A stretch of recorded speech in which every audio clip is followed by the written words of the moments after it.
जय हिंद दोस्तों। जैसा कि मैंने आपको पिछली वीडियो में बहुत बेहतरीन तरीके से मेल रिप्रोडक्टिव सिस्टम के बारे में जानकारी देने का कार्य किया था, जो कि आपके एग्जाम के लिए अति महत्वपूर्ण होने का कार्य कर रही थी।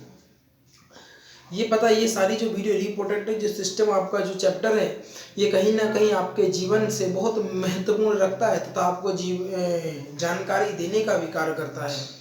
याद रखिएगा, यदि आप इस चैप्टर को बहुत बेहतरीन तरीके से पढ़ने का कार्य करते हैं तो गारंटी देता हूँ मैं इस बात की कि एग्जाम में एक भी क्वेश्चन छूटेगा नहीं और बहुत बेहतरीन तरीके से आप जीवन में आगे बढ़ने का कार्य करेंगे।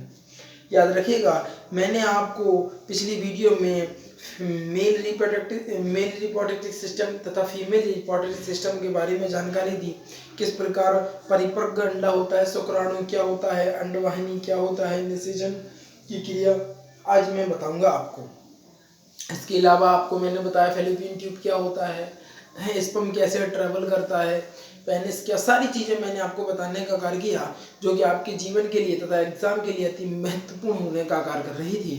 इसके बाद हम आज बात करेंगे, समझिए, आज हम बात करेंगे किस चीज़ की, याद रखिएगा, आज हम बात करेंगे किस क्या बोलते हैं अपना जो निषेचन की क्रिया के बारे में आज बहुत बेहतरीन तरीके से हम डिस्कशन करने का कार्य करेंगे। किसका कहना सर जी, जो क्या बोलते हैं निषेचन की जो क्रिया, निषेचन किस प्रकार होता है, यानी जो नर युग्मज से, यानी युग्मज का जो निर्माण होता है, यानी प्रेगनेंसी कंसीव के बाद क्या प्रोसेस होता है, निषेचन की क्रिया पूरी मैं आपको बताने का कार्य करूंगा, जो कि अति महत्वपूर्ण हो रही है। याद रखिएगा, जो देखिए कल मैंने बताया था वृषण से लगी हुई है नसें होती हैं। नसें कैसी होती हैं, पतली होती है, इनके माध्यम से शुक्राणु पेनिस तक पहुंचता है, इनके माध्यम से शुक्राणु पेनिस तक पहुंचता है। मैंने बताया था कल वृषण के बारे में, मैंने आपको बहुत बेहतरीन तरीके से आपको बताया था। क्या वृषण के बारे में मैंने आपको बहुत बेहतरीन तरीके से बताया था। यहीं पर शुक्राणु का निर्माण होता है और यही नसें हैं। इसी नसों के माध्यम से जो पेनिस होता है, क्या होता है, जो पेनिस होता है, तो पेनिस के माध्यम, शुक्राणु पेनिस के माध्यम से पहुंचता है, यानी बाहर की ओर ट्रेवल, बाहर की ओर जाता है। अगर हम बात करें गर्भाशय, तो गर्भाशय क्या होता है, आज मैं आपको इस बारे में बहुत बेहतरीन सी जानकारी देने का कार्य करूंगा। भ्रूण का विकास गर्भाशय में होता है। मैंने आपको पिछली वीडियो में बहुत बेहतरीन तरीके से बता चुका हूँ कि भ्रूण का विकास कहाँ पर होता है, कि सर जी जो भ्रूण का विकास होता है वह गर्भाशय में होता है। गर्भाशय का आकार थैली के समान होता है। गर्भाशय का आकार कैसा होता है, कि सर जी जो गर्भाशय का आकार होता है वो थैली के समान होता है। गर्भाशय में बना भ्रूण, देखो मैंने आपको बार बार बताता हूँ मैं एक बात, कि जब तक जो बेबी है वह पेट में है तो उसको हमेशा भ्रूण ही बोलेंगे। जब बेबी कंशी मतलब जब बाहर आ जाता है तो उसको फिर हम बच्चा बोलते हैं। जब तक वह पेट में है तो हम उसको भ्रूण ही बोलने का कार्य करेंगे। बच्चे भ्रूण का सबसे पहले क्या बनता है, कि सर जी हृदय बनता है। भ्रूण का सबसे पहले क्या बनता है, भ्रूण का सबसे पहले हृदय बनने का कार्य करता है गर्भाशय के अंदर। समझिए, गर्भाशय के अंदर भ्रूण, बच्चा तथा इम्यूटिक सेल नामक झिल्ली से ढका होता है। हमने कल आपको बताया था इम्यूटिक नामक झिल्ली से जो बच्चा होता है वह ढका होता है। इम्यूटिक नामक एक झिल्ली ऐसी होती है जो बाहरी हल्की फुल्की चोटों से बच्चे की रक्षा करने का कार्य करती है, या भ्रूण की रक्षा करने का कार्य करती है। आपको एक बार फिर से मैं बता देता हूँ, गर्भाशय यह भ्रूण का विकास तथा गर्भाशय में होता है। भ्रूण का विकास कहाँ पर होता है, कहना सर जी गर्भाशय में होता है। गर्भाशय के अंदर थैली की समान एक संरचना होती है। भ्रूण, बच्चा इम्यूटिक सेल नामक झिल्ली में, इम्यूटिक नामक झिल्ली से ढका हुआ होता है, जो कि उसके बाहरी रक्षा करने का कार्य करता है। भ्रूण को भोजन, भ्रूण को एक बच्चा है जो पेट में आपकी बेबी है, उसको भोजन कहाँ से मिलता है, कि नसर जो बच्चा होता है उसको प्लेसेंटा से यह भोजन मिलता है। कहाँ से, कि नसर की प्लेसेंटा से यह भोजन मिलता है। गर्भाशय के दौरान महिलाओं में आयरन और कैल्शियम की कमी हो जाती है, लोहा तथा कैल्शियम की कमी हो जाने का कार्य करता है। याद रखिएगा, भ्रूण जो जो भ्रूण होता है, भोजन जो भ्रूण यानी जो बेबी होता है आपके पेट में, तो वो जो उसको आहार कहाँ से मिलता है। आप तो भोजन अपने मुख से कर लेते हो, लेकिन अभी उसका जो मुख होता है ना, अभी मैंने आपको बताया अभी हृदय बनने का कार्य किया, उसको पोषण कहाँ पहुँचाएगा। जब पोषण पहुँचेगा, जो पोषण जब चीज़ें सारी पहुँचेंगी, जब तो उसका विकास होगा, तभी तो चीज़ें आगे बढ़ेगी, तभी तो और अंग का निर्माण होगा। लेकिन कहाँ से होता है? देखो मैंने आपको बताया प्लेसेंटा से मिलता रहता है। मैंने आपको बताया था जब अंडा है ना जो फर्टिलाइज हो जाता है, यानी एक युग्मज बन जाता है, तो वह गर्भाशय में जाके स्थित हो जाता है, यानी गर्भाशय की दीवार से चिपक जाता है और प्लेसेंटा के माध्यम से वह जो भ्रूण होता है उसको पोषण पदार्थ देने का कार्य करता है। और गर्भाशय के दौरान महिलाओं में किसकी कमी हो जाती है? कहना सर जी, पहला तो लोहा यानी आयरन की और कैल्शियम की कमी हो जाती है। देखो आपको बता दें, हड्डियां बनी होती हैं कैल्शियम तथा आयरन दोनों चीज़ों की आवश्यकता होती है। अंग बनने के लिए कैल्शियम और आयरन की बहुत ज़्यादा आवश्यकता होती है, इसलिए आयरन और कैल्शियम की कमी होने लगती है। जो गर्भवती महिलाएं होती हैं उनके द्वारा मेडिकल, सिविल यानी सारे हॉस्पिटलों में आपको एक ही मेडिसिन सब्सक्राइब की जाती है कि आप कैल्शियम तथा आयरन की मेडिसिन डेली लेने का कार्य करेंगे, जैसे कि आपके शरीर में कमजोरी उत्पन्न ना हो। बहुत सारे लोगों की पहले की जो सोच थी कतई जहर सोच हुआ करती थी। कतई जहर कैसे भैया? अब ना उनका अल्ट्रासाउंड वगैरह भी नहीं कराते थे पहले के लोग, ना कैल्शियम की दवाई ना कुछ। भैया कैल्शियम की दवाई बहुत महत्वपूर्ण है। यदि देखो अगर माँ के शरीर में कैल्शियम की कमी होगी तो बच्चे के शरीर में भी कैल्शियम की कमी होगी। अगर बच्चे के शरीर में कैल्शियम की कमी होगी तो मानसिक रूप से वह रोगी हो सकता है, विकलांग हो सकता है, बहुत सारी समस्या हो जाती है। लेकिन पहले के लोग समझते नहीं थे ये बातें। आज के लोग तो फिर भी समझते हैं, बहुत सारे लोग जानते हैं चीज़ को। तो आयरन और कैल्शियम की मेडिसिन बहुत महत्वपूर्ण है। आप कुछ भी ना कराएं तो कम से कम आयरन और कैल्शियम की मेडिसिन जो खाते रहें, जो कि बहुत महत्वपूर्ण है। इसका बात करेंगे आज हम किसकी? कहना सर जी जुड़वा बच्चों के लिए मैंने आपको बताया था कि आज मैं आपको जुड़वा बच्चा बताऊंगा। समझिए, जुड़वा जो बच्चे होते हैं तब होते हैं जब एक शुक्राणु 2 अंडों से क्रिया कर लेता है। एक शुक्राणु 2 अंडों से निषेच कर लेता है, निषेचन या फर्टिलाइज कर देता है 2 अंडों को। एक जो शुक्राणु होता है वह 2 अंडों को अगर फर्टिलाइज कर लेता है तो क्या हो जाता है कि नसर जी जुड़वे बच्चे होने लगते हैं। और यह जो कंडीशन होती है पीसीओडी की समस्या, या आपको बता दें हार्मोन डिसबैलेंस की शिकायत होती है, तो जो डॉक्टर होते हैं आपके वह हार्मोन्स किससे क्या देते हैं? इंजेक्शन देने का कार्य करते हैं, जिससे कि जो आपके एग हैं प्रत्येक मंथ एक रिलीज होता है। बट जब हार्मोन्स के आपको इंजेक्शन लगते हैं तो लगभग 2, 3, 4 अधिक से अधिक जो होता है शरीर में अपनी कैपेसिटी के अनुसार एग रिलीज करने लगता है। तो एक शुक्राणु होता है अगर 2 अंडों को फर्टिलाइज कर लेता है तो क्या हो जाता है? जुड़वे बच्चा हो जाता है। क्या हो जाता है? जुड़वा बच्चा हो जाता है। आप समझिएगा निषेचन क्या होता है भैया जी। निषेचन बहुत बढ़िया तरीके से समझेंगे, आप समझिएगा। यहाँ पर नर युग्मक का मादा युग्मक से मिल जाना, नर युग्मक का मादा युग्मक से मिल जाना ही निषेचन कहलाता है। नर युग्मक का मादा युग्मक से मिल जाना ही निषेचन कहलाता है। यानी फीमेल का एग, फीमेल का जल्दी बताइए, फीमेल का ये रहा एग तथा मेल का वुमेन का हो गया आपका, समझिए, लड़कियों का क्या अंडा हो गया और तथा लड़कों का क्या हो गया? स्पर्म हो गया। अगर इन दोनों का मिलाप हो जाता है तो इसी को क्या बोलते हैं हम? इसी को कहना सर जी निषेचन कहलाते हैं। नर युग्मक यानी स्पर्म और मादा युग्मक यानी अंडा से जो अंडा होता है ना, तो जो परमंथ निकलता है वो वाला जो अंडा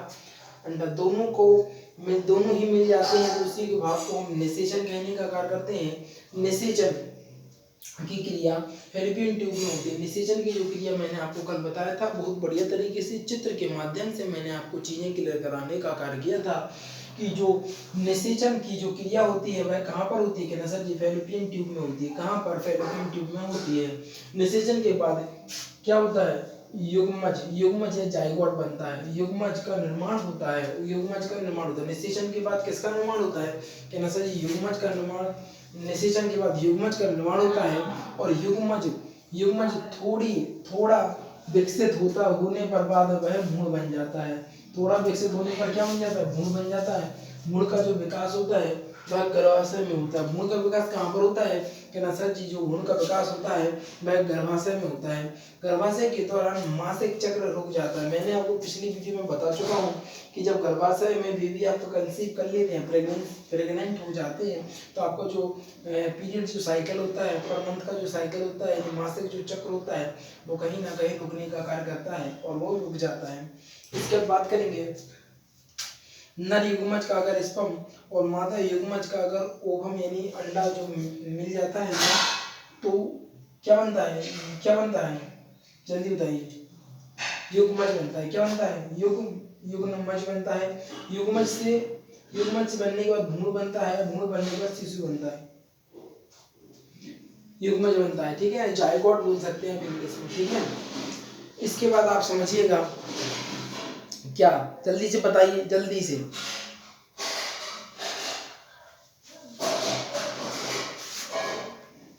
युग्मज है, ठीक है ना। युग्मज बन जाता है। युग्मज बनने का एक भ्रूण का निर्माण कर लेता है। भ्रूण बाद में जब पेट से निकल आता है बेबी, तो उसको हम शिशु बोलने का आकार करते हैं। समझ रहे होंगे आज की चीजें कितनी महत्वपूर्ण थी आपके जीवन के लिए तथा आपके एग्जाम के लिए अति महत्वपूर्ण होने का आकार कर रही थी। याद रखिएगा, सारी चीजें मैंने आपको बहुत बढ़िया तरीके से पढ़ा रहा हूँ। एक बार रिवीजन कर लेते हैं। अब आप लोग बता सकते हैं स्पर्म का निर्माण कहाँ पर होता है? कहना सर जी वृषण में होता है। कहाँ पर? यहीं पर वृषण में होता है। और यहीं पर क्या रिलीज होता है? कहना सर जी टेस्टोस्टेरोन हार्मोन्स भी यहीं से रिलीज होता है। यहीं से हमारे अंदर जो क्या बोलते हैं सॉरी, टेस्टोस्टेरोन उत्तेजना को पैदा करने वाला हार्मोन होता है, जिसको हम टेस्टोस्टेरोन हार्मोन्स कहते हैं, ठीक है, जिसके माध्यम से शुक्राणु पेनिस तक पहुंचने का कार्य करते हैं। अगर गर्भाशय की बात करें तो भ्रूण का जो विकास होता है गर्भाशय में होता है। गर्भाशय का आकार थैली के समान होता है। गर्भाशय में बनने वाला जो भ्रूण यानी जो बच्चा होता है वह सबसे पहले हृदय बनता है, और गर्भाशय के अंदर भ्रूण यानी जो बच्चा होता है एम्नियोटिक सेल नामक झिल्ली में से ढका होता है। भ्रूण को भोजन गर्भनाल यानी प्लेसेंटा द्वारा मिलता है। गर्भाशय के दौरान महिलाओं में कैल्शियम तथा आयरन की कमी हो जाती है। जुड़वा बच्चे तब होते हैं जब एक शुक्राणु 2 अंडाणु से निषेचन कर लेता है। निषेचन की अगर बात करें तो नर युग्मज मादा युग्मज का जो मिल जाता है तो उसको निषेचन कहते हैं। निषेचन की क्रिया फैलोपियन ट्यूब में होती है। निषेचन के बाद युग्मज का निर्माण होता है। युग्मज या जाइगोट दो नाम है। युग्मज का निर्माण होता है और युग्मज थोड़ा विकसित होने के बाद वह भ्रूण बन जाता है। भ्रूण का जो विकास गर्भाशय में ही होता है। गर्भाशय के दौरान मासिक चक्र रुक जाता है, जो कि मैं आपको बता चुका हूँ बहुत बेहतरीन तरीके से। अगर नर युग्मक का स्पर्म और मादा युग्मक का अगर अंडा मिलाएंगे तो युग्मज बनेगा, और युग्मज बनने के बाद वह भ्रूण बनेगा, और भ्रूण बनने के बाद बेबी होगा, और कहीं ना कहीं प्रेगनेंसी कंप्लीट यहीं पर होती है आपकी। याद रखिएगा, मैंने आपको बहुत बेहतरीन तरीके से यह सारी चीज़ें बताई। अगर आपने कोई आपके शरीर में कोई समस्या नहीं है, बेटा आपको बता दें लड़कियों में ज़्यादा समस्याएं देखने को मिलती हैं, क्योंकि बहुत सारे फंक्शन भी ज़्यादा, मैंने आपको बताया जहाँ वायरिंग ज़्यादा होगी तो वहाँ पर शॉर्ट सर्किट भी ज़्यादा होगा। तो लड़कियों में सिस्टम बहुत ज़्यादा है, इस चक्कर में कहीं ना कहीं थोड़ी बहुत प्रॉब्लम होने देखने को मिलती है, लेकिन वह भी सही भी हो जाती है। सभी में नहीं, बहुत कम लोगों में ऐसा देखने को मिलता है। इसके बाद आपको बता दें कि मैंने ये तो बताया आपकी, जब आपका शरीर नॉर्मल है, आपको कोई समस्या जैसे पीसीओडी की समस्या, हार्मोन्स डिसबैलेंस की समस्या है, और पर मंथ क्या बोलते हैं आपका पीरियड जो साइकिल होता है उसका ऊपर नीचे ना होना, टाइमिंग फिक्स, जो जितनी भी आपको समस्याएं आपको देखने को मिलती हैं, ये आपकी जब नहीं होती हैं तब का ये सारा है। यदि आपको पीसीओडी की समस्या नहीं है तो यही प्रोसेस होगा आपकी प्रेगनेंसी का। हार्मोन डिसबैलेंस की शिकायत नहीं है तभी भी यही होगा। आपका जो मासिक धर्म चक्र है यानी क्या बोलते हैं पीरियड जो साइकिल है, वो भी अगर बढ़िया समय पर होता है आपका तो भी समय पर नहीं होता है, या समय पर होता है तो यह सब आप के लिए है। लेकिन पीसीओडी वगैरह के इनके लिए नहीं है। ये पीसीओडी अगर देखो, जब पीसीओडी की समस्या हो जाती है, होती तो चीज़ें सारी सही हो जाती हैं दवाइयों से, बशर्ते ये प्रोसेस थोड़ा सा लेंथी हो जाता है उनके लिए। मान लीजिए बहुत सारी महिलाएं ऐसी होती हैं कि उनमें अंडे ही नहीं बनते हैं, बहुत सारे ऐसे पुरुष होते हैं जिनमें शुक्राणुओं की स्पर्म की जो संख्या होती है वह कम होती है। तो इसके लिए एक विधि होती है जिसको हम बोलते हैं टेस्ट ट्यूब बेबी। कल मैं आपको बहुत बढ़िया तरीके से टेस्ट ट्यूब बेबी को बताऊंगा। ये तो हो गया नॉर्मल, अगर आपको कोई कमी नहीं है आपके शरीर में तब। अगर कोई कमी होती है और आप फिर भी पेरेंट्स बनना चाहते हैं, पेरेंट्स का सुख भोगने का कार्य करना चाहते हैं, तो उसके लिए आपको बता सकते हैं। अब तो बहुत सारी टेक्नोलॉजी आ गई हैं, उसी के बारे में आपको बताएंगे। जैसे कि आपको मैंने एक बात तो बता ही दिया, जैसे टेस्ट ट्यूब बेबी वगैरह के बारे में कल मैं आपको बताऊँगा। इसके बाद नसबंदी वगैरह हैं और कॉपर्टी के बारे में, सारी चीज़ों के बारे में बताएंगे, ये याद रखिएगा। बशर्ते आप पढ़ते रहिएगा, जीवन में आनंदित बने रहिएगा। रेगुलर पढ़ेंगे तो जीवन में कष्ट उत्पन्न नहीं होगा, बशर्ते आप रेगुलर नहीं पढ़ेंगे तो आप अपने हाथ से अपने लिए कुआं खोदने का कार्य कर रहे होंगे।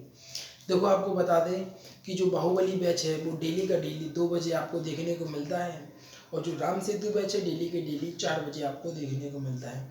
राम सेतु बैच हो चाहे बाहुबली बैच हो, दोनों ही विजय का परचम लहराने वाला बैच होता है, एग्जाम के खोपड़ी छेद करने वाला बैच है। बहुत बेहतरीन से बैच आपको दोनों देखने को मिलते हैं, बशर्ते आप पढ़ाई करिएगा, जीवन में आनंदित रहिएगा और आगे बढ़ते रहिएगा। देखो आप वीडियो को शेयर भी कर दिया करेंगे अपने यार दोस्त चाहने वालों के साथ, तथा ग्रुप में भी शेयर कर दें। देखो ग्रुप में आप शेयर करेंगे तो डिस्कशन करने के लिए आपको बहुत बढ़िया चीज़ें देखने को मिलेंगी। आप बहुत सारे लोग मिलकर ग्रुप स्टडी कर सकते हैं, डिस्कशन कर सकते हैं, पढ़ सकते हैं, बहुत सारी बढ़िया आराम से। लेकिन कहीं ना कहीं आप लोग ऐसा मक्कारी करोगे तो भाई कुछ नहीं हो सकता है, फिर आराम से बढ़िया है, ठीक है ना। इसलिए बढ़िया बढ़िया वीकली रिवीजन करिए और शेयर करिए अपने यार दोस्तों चैनल से। जो नए नए विद्यार्थी उनके लिए बता दें, पुराने विद्यार्थियों ने तो कर रखा होगा, मुझे फुल भरोसा है, मैं डाउट कभी नहीं करता हूँ। मुझे भरोसा होगा कि जो पुराने विद्यार्थी उन्होंने वीडियो को लाइक शेयर सब्सक्राइब कर लिया होगा। जो नए विद्यार्थी हैं याद रखिएगा, वीडियो को लाइक कर दीजिएगा, चैनल को सब्सक्राइब कर लीजिएगा और शेयर करके आइएगा अपने यार दोस्तों चाहने वालों के साथ, क्योंकि आज की जो वीडियो थी कहीं ना कहीं बेहतरीन गजब लाजवाब होने का कार्य कर रही थी। इन्हीं चंद शब्दों के साथ विदा लेना चाहूँगा। आगे बढ़ते रहिएगा, जीवन में आनंदित रहिएगा और बहुत बढ़ती तरीके से तरक्की कीजिएगा। इसी के साथ वीडियो को समाप्त करते हैं। Thanks for watching. इसका स्क्रीनशॉट जरूर ले लीजिएगा और नोट्स बेहतरीन तरीके से बनाइएगा।